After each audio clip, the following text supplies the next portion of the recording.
السلام علیکم دوستو، میرا نام ہے وقاص اور آپ دیکھ رہے ہیں سب بھائی دوستو بات کریں گے پاکستان کی فلائٹس کے بارے میں. جو عمان مسقط سے جو لوگ پاکستان جا رہے ہیں ان کی ٹوٹل تعداد کتنی ہے، کتنے لوگ چلے گئے ہیں اور کتنے لوگ جائیں گے، کب تک جائیں گے. تو کل جو ہے پاکستان ایمبیسی کے جو ایمبیسیڈر ہیں حسن وگان، ان کی ایک لائیو کانفرنس بھی تھی.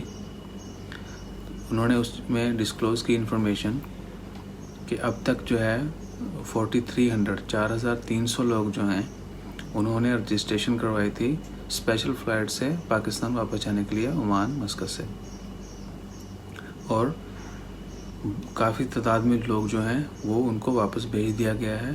ایون کہ آج 21 مئی ہے، آج بھی کچھ فلائٹ جو ہیں وہ پاکستان جائیں گے. تو کتنے لوگ جو ہیں ابھی تک چلے گئے ہیں اور اگلا پلان کیا ہے. ابھی تک جو ہے آلموسٹ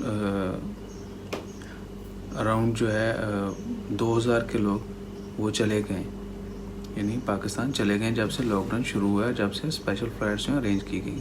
اور مزید جو ہے لوگ جو جانے والے ہیں وہ 31 مئی تک پاکستان واپس چلے جائیں گے عمان سے. اور ان کے مطابق 31 مئی تک ٹوٹل 2,692 پیپل جو ہیں وہ پاکستان پہنچ جائیں گے، کیونکہ انہوں نے آلریڈی پلان کر چکے ہیں اور اس پلان کے تحت اسپیشل فلائٹس ارینج کی گئی ہیں. اور 31 مئی تک جو ہے 2,692 لوگ جو ہیں وہ پاکستان پہنچ جائیں گے. اور اس کے بعد انشاءاللہ باقی جو ہیں ان کو بھی اسپیشل فلائٹس ارینج کی جائیں گی یا انتظار کیا جائے گا نارمل فلائٹ آپریشن کا، ڈیپینڈ آن دی کنڈیشن. تو یہ سچویشن ہے کہ ٹوٹل 4,300 اپلیکیشن آئی تھی ان کے پاس، جن لوگوں نے رجسٹر کروایا تھا پاکستان واپس جانے کے لیے. ان میں سے 2,692 لوگ جو ہیں وہ 31 مئی تک پاکستان واپس پہنچ جائیں گے. چونکہ ایئرپورٹ جو ہیں وہ کلوز ہیں، اس لیے نارمل فلائٹ آپریشن نہیں ہے. تو ہر کنٹری کی جو ایمبیسی ہے وہ اپنے سٹیزن کو سپورٹ کرتے ہوئے ان کو بحفاظت ملک واپس لے جانے کا جو ہے کام وہ کر رہی ہے.